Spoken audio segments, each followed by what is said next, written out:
This week on Let's Play, we're as excited as a kid on Christmas opening up his Nintendo 64.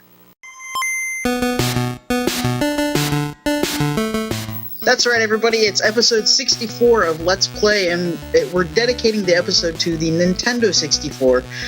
So guys, what have you played this week? We're going to start with Sorg.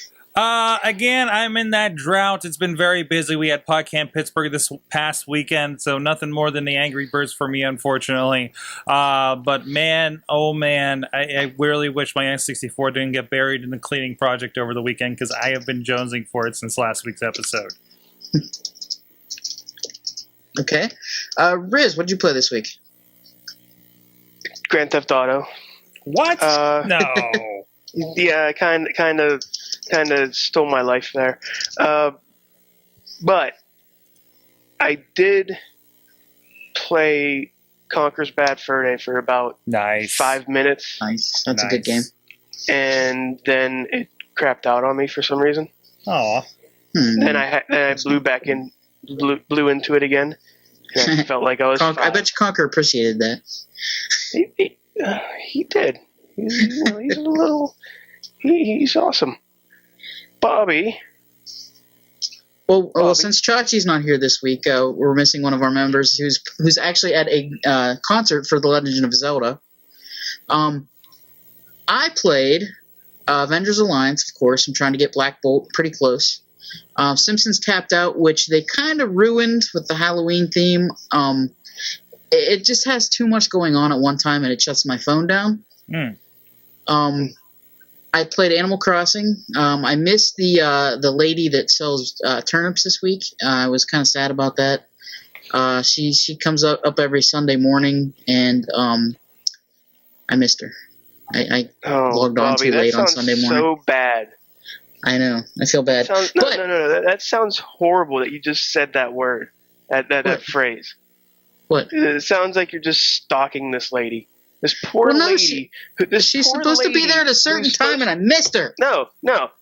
This poor lady who sells turnips. Is that what I'm hearing? Yeah. And you're stalking her at that hour of the day every week? The turnips are the stock market of Animal Crossing. You have a problem, sir. It's a turnip and apple-based economy. You have a problem. But anyways, the logical thing, like I was playing Animal Crossing this week. I just want to touch on this real quick. The logic in that game is so weird. One of the animals in Animal Crossing asked me to get them an apple because they were hungry. I get them an apple, and they're like, "Oh, thank you. I was so hungry. Here, thanks for this apple. Here's a rock guitar." Hey, Bobby. Yes. You're basing your logistics on a game. Animal Crossing, yes. I know, but no. Who gives somebody where you talk to animals? Who gives somebody a rock guitar for an apple? I don't understand it. Anyways, and I also played GTA 5.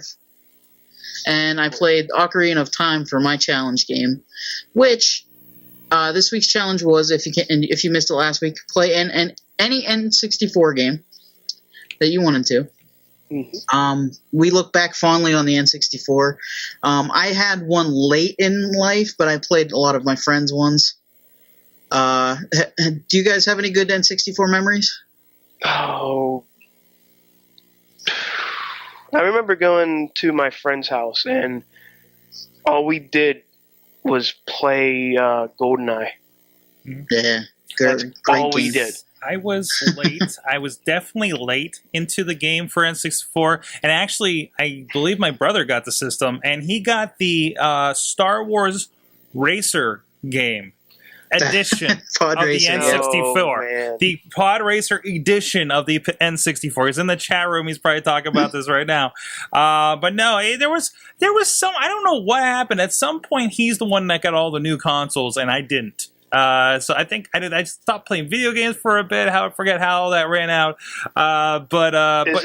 Is this brother Rage here, Sorg? No, because we shared our video games. Right now?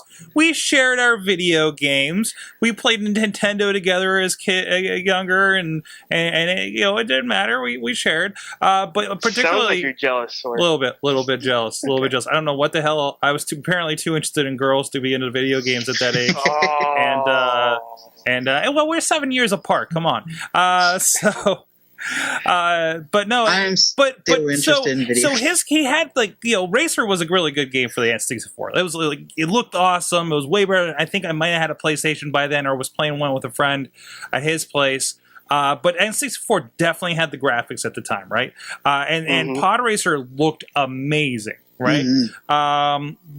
But then because he was my younger brother and he had a Pokemon thing going on, we had the Pokemon Snap, the Pokemon Stadium. So all my friends would come over, including Chachi, and we're in high school, and we're playing Pokemon games, throwing the apples at Pikachu until he gets knocked out in the Pokemon Snap. Because all that was you ride down around on a cart, and you're supposed to take pictures, and you're supposed to attract them and take better pictures of all the Pokemons. It's like a zoo, right? Now, Sorg, or a safari. After you got the apple, did you take any pictures afterwards, or did you just start all I remember apples? Was chucking apples at Pikachu, honestly. That's all I remember, just chucking apples at random I didn't think there were any Pokemon. Other play mechanics, to be honest. But then, of course, the big one, and he got both of these, and he had all the ones for Game Boy. I never played the ones on Game Boy, but he had Pokemon Stadium. We never played the proper Pokemon Stadium, but there was mini games in all of them, and we get 4 people in there and hang out in his room and would just play that. Mm-hmm. It was ridiculous. Pokemon Stadium was my first pre-order. Really? Wow. It was my first game I ever pre-ordered. I didn't get anything for it, but I pre-ordered that game. Well, I didn't. My parents did. So it was their first pre-order. Well, technically, it was mine because it was through them, and they love me. That's it. Well, yeah. I don't remember ever getting pre-orders. I don't think we did pre-orders when we were kids. I don't think it was more of a pre-order than it was. I'm going to buy you this game at launch. Oh, okay. I still usually don't pre-order them. I never did a pre-order until Wind Waker. And that was to get the Ocarina of Time disc because I never had it for the N64. So, but that's mine. As far as the memories go, I ended up getting mine a little bit later when I was out in college and had my own job and everything, and actually bought it off of a coworker at my telemarketing job. Nice. So I had a bunch of sports games that I didn't give 2 craps about playing, like some NBA Live and I don't know, it was like a Madden game or something. And I'm like, I'm not playing that. NFL Blitz, yeah, we're on. And we'll get into that a little bit later. Yeah, we're gonna get back into N64 talk a little later. It's actually our boss question this week. But this week's challenge is hold on. Can I go back for a second? I forgot about this. Matt actually, he says the only pre-order he ever got was Wind Waker for Ocarina of Time, but he never actually went back to get Wind Waker. Everybody was kind of mad about Wind Waker back in the day. I loved it. It was a good game. The GameCube exclusively to get Wind Waker. I was mad about the graphics and stuff. It looked too kiddie, but it was actually a really good game. Yeah, I know the story is probably the best in Zelda from what I hear, but I don't consider. Well, I consider what we saw in the graphics of Zelda 6 and the Zelda 64 games to be the actual Zelda graphics. I don't want to see Wind Waker. I want to see more of, Kid Link and Adult Link, like in Skyward Sword. Okay. Yeah. More realistic than a cartoonish version. Yeah, but it was different for what it was back in the day. They tried something new, and I thought, again, I hadn't played through Ocarina or anything like that at the time, other than like that week before, really. That blasted through like most of Ocarina, I think, in that time. Until then I just completely dropped it and started playing Wind Waker. And got, I think we beat it. I loved it because it was the first time we were like, wow, I'm like playing a cartoon, I remember feeling that same way about Sly Cooper. Or even, I guess first time was Jack Ryan Radio for that kind of look with the cell shaded. It looks really cool, looked really smooth, really cool. But I thought this was a more bigger realized world and it felt epic, and you felt like alone out there on your boat. So that's my take. This week's challenge coming up is going to be Aladdin for the Sega Genesis. Sure. So, or was it for SNES too? Well, they do have it for Super Nintendo, but it's a lot different. I remember picking up. We had the Super Nintendo. The Sega version is a lot better. Yes, it's tons better. I remember, and Matt, you're in the chat. I don't know if you remember this. I forget which one of us bought it, but I remember we beat it in like a day. Like it was that easy. Versus no cheat codes. No cheat codes. No cheat codes. In one day. I don't think we did. One day. It was that easy. And like you throw apples or something, which I think was a little different from Sega Genesis. It's different though. This one was I think it was by Capcom and not because Sega made the other one, or maybe a studio under Sega. Like it was like they completely said we're making one over here, and the Capcom one was completely inferior in comparison. I later on when I got Genesis, started getting a bunch of older games. I made sure I have Aladdin. I even have Lion King. It was Lion King was really good too. It was just one of those. If you have a Genesis, you need to have a copy of Aladdin because I think it was one of the coolest looking games of the time. The one thing I remember from Lion King game is when Timon comes on and just goes, "It starts" right at the beginning of the level. From like the Lion King, that's one. For some reason I just remember that. So, all right. We're gonna move on to our next segment, which are things you should be made aware of. Guys, there are some new releases coming out this week. Beyond Two Souls releases for PS3, and the review on Kotaku. I didn't really look at the review too much, but this quote jumped out at me. The quote is, "It's like if someone who'd never actually played Metal Gear Solid 4 had a dream about playing Metal Gear Solid 4. That made me laugh. Is that the one with Mr. Willem Dafoe? With Willem Dafoe and Ellen Page. From the commercials, I have no idea what the game's about. It looks like Ellen Page is very, very upset at The Last of Us. Yeah. Because it kind of looks, it has that feel to it of, hey, old guy helping young girl do stuff. Yeah. From what I saw, or from what I've heard, they said in the review that what I read of it, it flashes back and forth a lot. So one time you can be playing Ellen Page as like a little girl, another time you can play her as a 24-year-old. Then you flash back and she's a teenager. Then you flash forward and she's like older again. Then you flash back and she's a kid again. It's just. They said it's very innovative, but they're not sure if it works on all levels. So I want to play as Willem Dafoe as the Green Goblin. As the Green Goblin. That'd be a good pre-order costume or something. Yeah, that's all right. And two other games that are coming out there. Well, three other games that are coming out this week, and many tiny action figures. Skylanders Swap Force comes out on the 13th, I believe. And Pokemon X and Y come out on this Saturday. I'm thinking about picking up Pokemon, one of the Pokemon games, because they're really good RPGs. And I need a little bit extra stuff for the 3DS, so I may snag one of those. I don't know which version to get.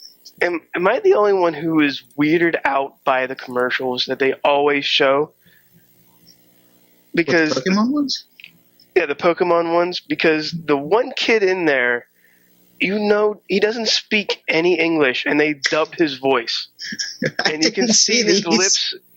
You can see his lips moving without like saying words. No, I didn't see this. I have to go find it. And there's some good. Go ahead. Go ahead, Sorg. No. Finish your thought. I was like, it just looks weird. It's like the first thing they show, and it's like either the sound was off or he's foreign. But go ahead, Sorg. No, I was gonna say I'm showing it now for you guys on video. There's a pretty, if you want to get in the mood for Pokemon X and Y, there's a pretty cool dubstep violin edition of the theme song with a music video that Chachi posted here. I think it was on Monday. I listened to this, and there's a violin Zelda medley that's included here as well. But you can go check it out on insertcointobegin.com. It was pretty cool. A little deal there, so go check that out to get in the mood for Pokemon. And again, I never played much Pokemon, but I always, like I said, my brother had a lot of Pokemon and watched a lot of cartoon, and that song kind of always, resonated. I have a confession. What's that? I collected Pokemon cards. You were in that age group. That's all right. I fell into the trap of Pokemon collecting. I got every game, blue, red, and gold, or yellow. Pokemon Snap, Pokemon Stadium. Mm-hmm. I had it all. I had most of the holograms. Uh-huh. I don't know where they are. You and Matt need to bond over this. Because I think you guys could. I mean, I don't know where they are right now. Man, you guys are going to start the Pokemon cast for InsertCoinToBegin.com. That needs to happen. Oh, sure. Yeah, you should trade Charizards. There you go. You can go and then throw apples at them. Yeah, that's what I want to do. I want to keen on my apple throwing, so I'm going to have one really up close, one at 300 yards away, and then one at 600 yards away, and just snipe them. I'm going outside to throw apples at that raccoon that's been hanging around outside. Then I'm going to catch him in a ball. Maybe I can wake up that Snorlax, too. That's been bugging me. You wake up. You just roll over. Just do something. All right, moving on from Pokemon here. There were two Bioshock Infinite related things that came out this week. On the Nerdist Network, Chris Hardwick, friend of the show, not really, but he released a pretty funny Bioshock. You get one partial mention on a show, and he's friend of the show. He's a friend of the show. But we wish he's a friend of the show. He released a funny Bioshock Infinite video with his girlfriend Chloe Dykstra. It's called Booker Catch, and it's about all the times that Booker gets money thrown at him and other stuff. So it's pretty funny. You have to check that out on Nerdist. And also today they released the first 5 minutes of the new Bioshock Infinite DLC, which is set in Rapture, which it looks amazing. I checked out the first couple minutes of it because I didn't want to spoil too much, but Rapture looks amazing. It's set before the time of Bioshock, so Rapture is very beautiful, like it should be.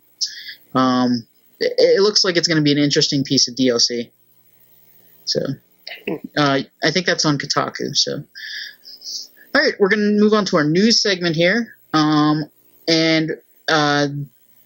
Disney released they're going to release a new iOS and Android game called Tiny Death Star. It's by the makers of the people who made Tiny Tower. If you haven't played Tiny Tower, I guess it's a tower building thing where you build a tower. It's basically a skyscraper.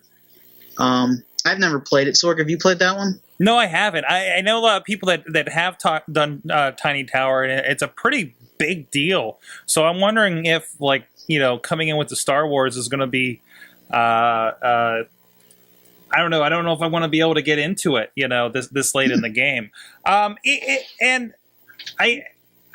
I'm a sucker for anything they throw Star Wars on like that, like Tiny Tower, because I bought both of the Angry Birds games, and I'm loving the second one, by the way. Even Jar Jar with the tongue. So why'd you have to bring up Jar Jar? No, Jar Jar.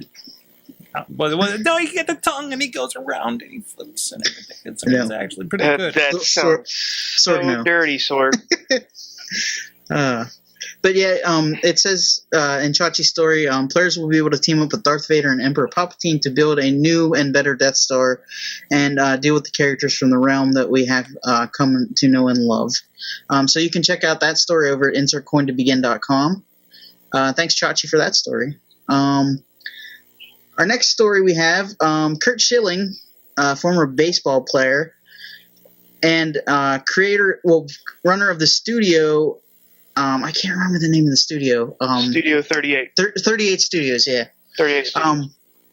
He basically, the company went into bankruptcy right after the game came out, and he basically drug the state of Rhode Island almost into bankruptcy as well. What?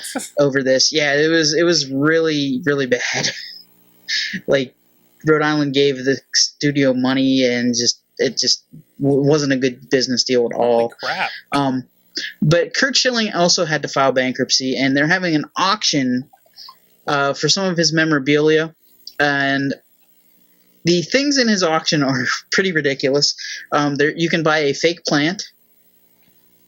You can buy a pile of junk, a Hummer golf cart, a pink Christmas tree, several giant spiders, an ice mower. I don't know what that is. And the video game related things, you can buy 2 custom Nintendo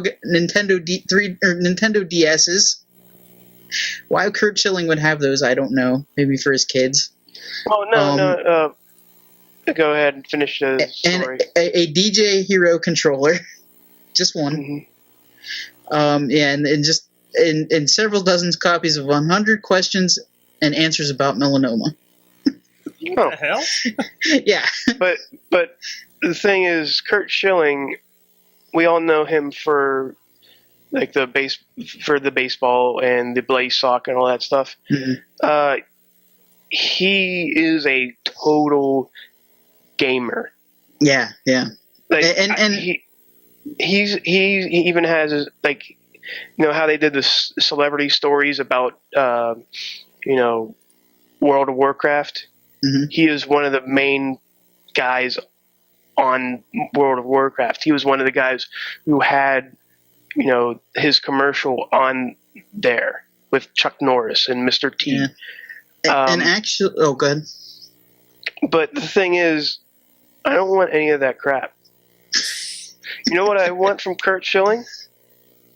Autographed baseball. Signed baseballs. Or jerseys. A copy of Kingdoms of Amalur Reckoning. Which actually was a good game, and it was a shame that the studio went into bankruptcy, because I played that game and I really enjoyed it, and I wish they would make another one, but I don't think we're going to get one. Too late now. But yeah, I don't want used 3DSs or a pink Christmas tree from Curt Schilling. But they're Nintendo themed.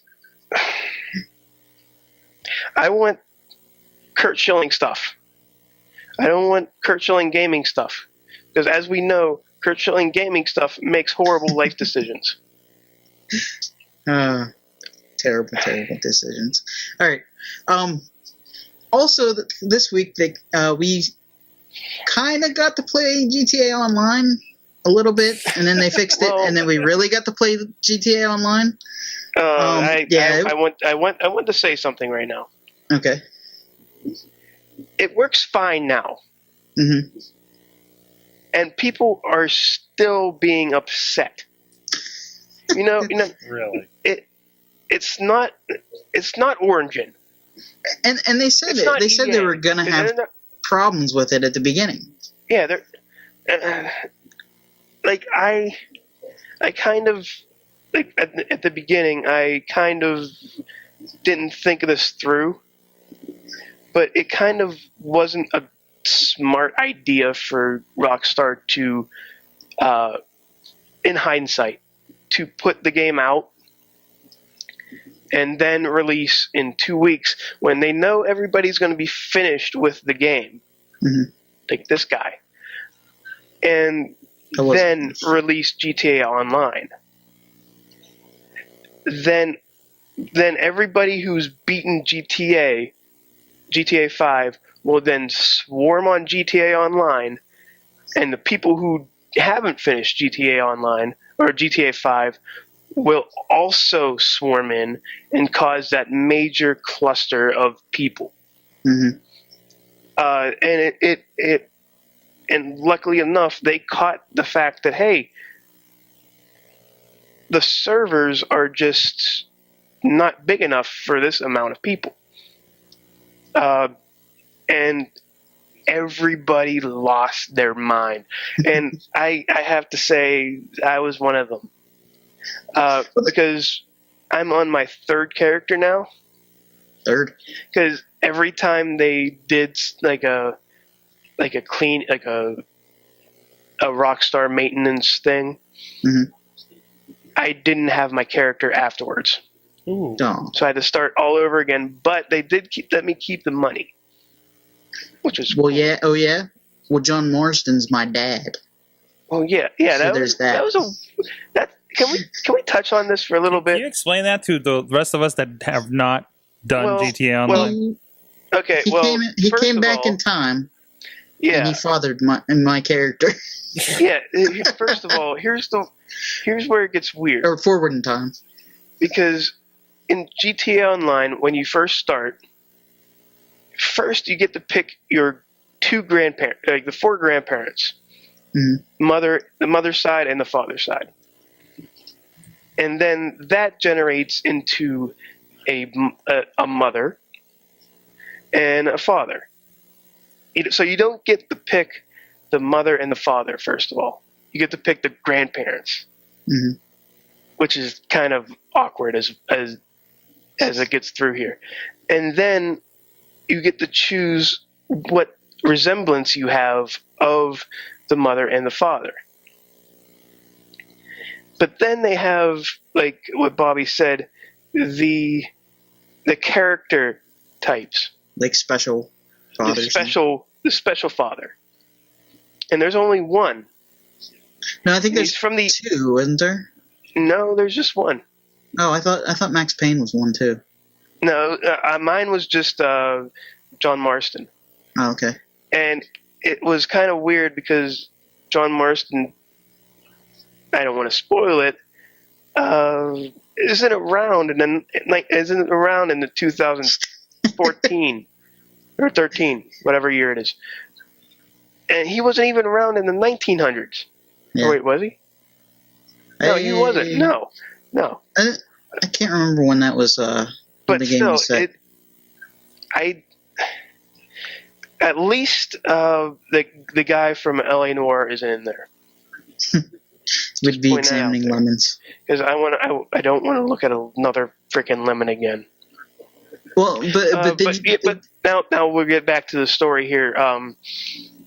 Like everybody lost their mind over GTA Online not working, but it's updated now, mm-hmm. so, and it's working perfect. Well, not as perfect. Not as perfect, yeah, but it's up. Because it's up and it's live, and I'm actually pausing it right now. Well, I actually saved my game so I don't get shot and lose my money. But overall, it's a good experience, and I'm sorry I lost my mind over it. And maybe next time they will think about a little bit more on the schematics of things, because I don't think they can predict what was going to happen 3 weeks or 2 weeks after they release the game, and then have everybody that bought the game, which was up to $2 billion at release or something. Yeah, 800,000. Or 800,000 at release, and then $2 billion or $2 million no, 800 million. 800 million. 800 million people. Or dollars, I don't know. Are going. I don't understand numbers. Yeah, are going to this spot on that Tuesday night. Mm-hmm. Of course, you're going to have problems. Mm-hmm. Yeah, and they said they're going to release it at midnight, which they tried to. And this is the first thing of any scale, and they're very clear on that. and I don't know how much was this game really sold on the online component.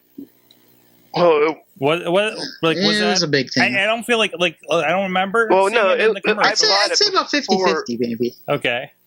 I bought it before the GTA Online was announced. Yeah, and again, I don't remember it being in the commercials. No. So I feel like they need to slap a big beta on this thing, so people have some managed expectations. And even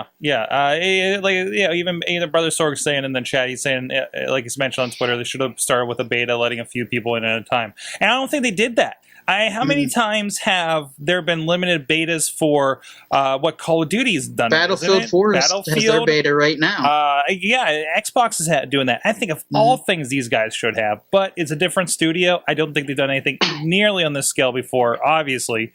At least they're fixing it. Yeah, I don't think they're doing a bad job of it from the sound. Origin has had what? EA has had how many years? I saw an article in this past week. 4 or 5 years I've seen an article in this past week that they were finally considering an offline version of the new SimCity. Okay. Yay! Wow. Anyways, who else did that? Fez. Oh yeah, see how he's doing.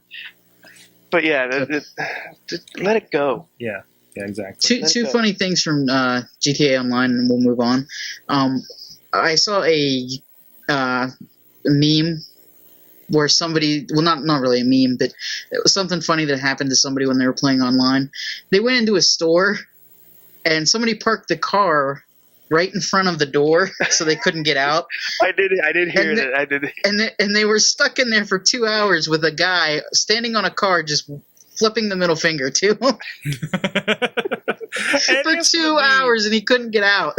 Well, you think about the internet that gives you a blockade to have alternative behaviors in their chat rooms and stuff. Now you put everybody in an online world where that's encouraged. Yeah, exactly. And people get creative with GTA. That's been why everybody loves GTA. So. Yeah, and I know you had one more thing, but I want to cut in with my GTA 5 story. Okay. It's not really GTA Online, but GTA 5. I saw this on a YouTube video. You can drive up you can drive up to Michael DeSantis' house or Michael's house. Pull out a rocket launcher and start firing at Michael's house. After a while, you're going to get a phone call from Michael just saying, "Stop shooting rockets at my house," and he just hangs up the phone. Just those little touches in that game. It's awesome. But go ahead, Bobby. You had one more? My other thing was kind of minor. It's I found a shirt that my character is wearing a shirt that I have. It looks exactly the same. That was my cool GTA Online story. So, true life. Life imitates art, and art imitates life. All right. It's time for this week's boss battle question. Before I embarrass myself even more, what were your top 3 Nintendo 64 games? Sorg, go ahead. Oh, this is easy. I'm just showing some random footage here. Found some old N64 commercials I'm getting a kick out of here. Wow, I forgot about some of those. Easily for me, the ones I played, the ones I had the most fun, number 1 has got to be NFL Blitz. Blitz was, and when I think it did come with that package of N64 games that I got there. But I still play that. I got the Blitz 20, I think it was a 2001 or 2002. I think it was the last one before they did the league, and it's like, okay, this is it. This is the end-all, be-all Blitz. And every once in a while, I still do. Whenever the N64 gets hooked back up, I throw Blitz in that thing. I'm a fan of football, but I'm not a fan of Madden football. This is I just want to pop in and play a game and have fun. This is the NBA jam of football games, and I love that over-the-top craziness for something like that. Secondly, played the crap out of WCW NWO Revenge. If you played WrestleMania 2000, No Mercy, those are like pretty much the spiritual sequels to that, because there was a point where the WCW and WWF license swapped hands. The EA Didn't you buy that? Didn't you buy that when I came to Pittsburgh? Yeah, because I've been on I have a stack of wrestling games because I've been trying to get to like the exchange and get all of the wrestling games. The WrestleMania, and I got a couple of the EA ones too before. Little known fact: in every company on WCW NWA Revenge, there is a Rizz in there. Oh yeah, because that was the first wrestling game that I've played. I think it was one of the first to do custom creations like that. Sort of. In those aspects of, hey, you can change this and that. It was weird stuff. Because like you could play the game and they had these weird alternative feds and characters. Yeah. Like I guess they didn't have enough wrestlers to put in the game or something. And WCW versus the World was kind of like that too, but it was a bunch of Japanese wrestlers or knockoff Japanese wrestlers, which was kind of weird that they made that decision. But you could go in and I could change Hulk Hogan to old school Hulk Hogan, from the like they had these alternative costumes built. Or you can put a bra on him. I don't think you're thinking WCW Revenge because I remember it being that extensive. Really? Yeah. I thought there was one you can change, like what they wore, even if it's not gender specific. I think you're thinking more the Activision WWF games because I think they're the ones. Don't bring that up. They're the ones that started, but that was the custom. I know friends that spent hours on those things. Creator wrestlers, yep. Hours on those things, getting ones that look like their friends and the rest of their band and all that stuff. And then finally, Conkers. And I might be taking yours there, Rizz, because I know you talk about it all the time. But Conkers was it was adult. It was a big deal. It was this funny parody thing, big and over the top, and it was a really good experience. I mean, who can forget the singing poo monster? Oh, I mean, this thing was like a dirty Disney movie in its production, and this is Rare, and I think it was the last great Rare game. Mm-hmm. Oh, Rareware. No, the last Rareware game was one of the Banjo-Tooie, I think. I still think this is the last great one. Oh, the last great one? Yeah. I'm going with this is the last great one. Rareware died with Conker's Bad Fur Day. Mm-hmm. And I can't say enough about how Microsoft Studios and how they should release another Conker game. Mm-hmm. Or at least put the game on arcade. Because that's your baby now. Rareware is your baby. And you kind of flubbed it up with nuts and bolts, but maybe it's time. It's time. But yeah, since it's on me, I'll go. The third one, and this is in no particular order. Mm-hmm. The third, like Sorg said, is my favorite. Conker's Bad Fur Day. Being the very, very delicate kid that I was shocked when I got this game because I said, "Oh, look at the little squirrel!" And first thing I see is a drunk scarecrow cursing. But other than that, the game was perfect. It was a good game. It was one of the better games that I've played ever on the N64 or any system. Number 2, I've brought this up again previously on this exact show, episode 64. GoldenEye. Mm-hmm. GoldenEye 64 was the pinnacle of first-person shooters. It was one of the first. Was it one of the first multiplayer shooters like that? I think so. Yeah, the arena version of stuff. I can't say. I want to say that they beat the maybe Duke Nukem and Doom beat it to it. But, I mean, how easy was it to get online with those games in comparison? And like I said, I've played a lot with my friend. And yes, I was the big-headed odd job. And yes, we did paintball. I do remember going to a cousin's house and they had the N64 because they were the ones that always had the new consoles whenever they came out. And I remember like that first experience playing multiplayer GoldenEye was amazing. Like that was the first time, you got that feeling, doing a first-person shooter like that. And the number one game, I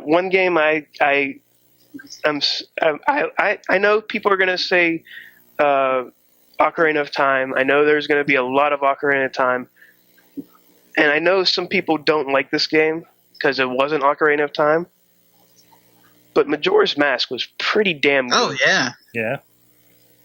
Even though it didn't have Ganon. Did it have Ganon? It had Ghost Ganon, didn't it? It had. I can't. But still, it doesn't matter. I don't think. I enjoyed the living hell out of this game. Maybe even more so than Ocarina of Time, just a bit. Just a bit. But yeah, the Majora's Mask, GoldenEye, and Conquer are the three games that I think of when I think of N64. Bobbert. My three would be, of course, Ocarina of Time. I've mentioned it many times on the show, even repping the Zelda shirt tonight. Yeah, I played that a lot. I remember me and my friend Josh staying up till like 2 a.m. trying to beat it, going through game FAQs, just trying to get – because you had to have a guide for that game. There's no way you couldn't beat that game without a guide. That was one of my three. Another one of my three, mentioned it earlier, Pokemon Snap. I didn't have it for N64 right off the bat, but it was one of those games I went back and bought because I remember playing it at my friend's house. And my third one would probably be, I would say, Super Smash Brothers. Yeah, just because that was the first one, really fun, and introduced it got it was all of the Nintendo characters in one game beating each other up, and it was awesome. Mm-hmm. So it was a great fighting game too. So yeah, Mad Mike in the chat, his three were No Mercy, Mario 64, and like you said, Bobby, Super Smash Brothers. Mm-hmm. I would make a honorable mention to Mario Party, the first one. Oh yeah, the first one. The first one was unique, and then it kind of got repetitive over and over again with the mini games. Do you see this he said about Blitz? I completely forgot about this. You could take your memory card from the N64 and plug it into the arcade, and you take your plays with you to the arcade. I can't imagine anybody did this, but I think I even saw an arcade unit with that little port once. But yeah, that was the kind of stuff they were doing back then. But again, on ports like that, I remember I loved Rush. Or San Francisco Rush. I picked up San Francisco Rush for the N64. Holy crap, no. Definitely not the best. It was so generic by the time they got on there. One of the names I'm surprised that didn't get mentioned at all during this, Star Fox. Yeah? Oh, yeah. Yeah. I'm surprised Nintendo 64 had some great games. Mm-hmm. Let's be fair. I mentioned before hanging out, we did that documentary with Zach Allen, and I saw there one thing I saw by his computer was Star Fox 64 for the DS. So I'm like, I can't let you do that, Star Fox. He's our people. He's definitely our people. Yeah. Now can we do one more? Well, go ahead. One more quick boss battle, like a mini boss battle here. Well, let me do something real quick. Oh, sure, I want to mention two honorable mentions myself. One of those being one of the worst N64 games, Superman 64, one of the worst video games of all time. Oh man, which was terrible. And one that everybody kind of forgets about, Mega Man 64, which kind of ushered in that Mega Man Legends kind of stuff, which those Mega Man Legends games were great, and it was kind of like a Mega Man RPG, so that's an honorable mention, I think. All right, now, we mentioned our, like, and you just mentioned what I was going to say. For the mini battle, what's one of the worst games you've played on the N64? Superman 64. Oh yeah. That was terrible. I'm going with that San Francisco Rush, probably because I bought it. But aside from that, I got Nitro. Some of those WCW games are really bad, like the WCW Mayhem or the Nitro, and I don't think I even got my hands on Backstage Assault yet. Oh, so Backstage Assault's bad, rough. So one of the games I couldn't do anything with was F-Zero. Yeah, okay, that's supposed to be a pretty nuts game. F-Zero's for SNES too, though. Yeah. They got F-Zero for that was good. Yeah, it was okay, SNES. But I just didn't like it. But one of the other games, like Sorg said, was Backstage Assault. I did play Backstage Assault, and I wanted to throw it out the window afterwards. Like I rented it, and then when I returned it, I wanted to punch the lady in the face. All right. Well, since we've waxed poetic about the N64 here, I think that's going to do it for us this week. N64. This week's challenge is Aladdin once again. So you can follow us at Insert Coin to begin, or Insert Coin TV on Twitter. You can go to the website. New stories going up daily, weekly, whenever we put them up. At insertcointobegin.com, and that's going to do it. So take care and game over.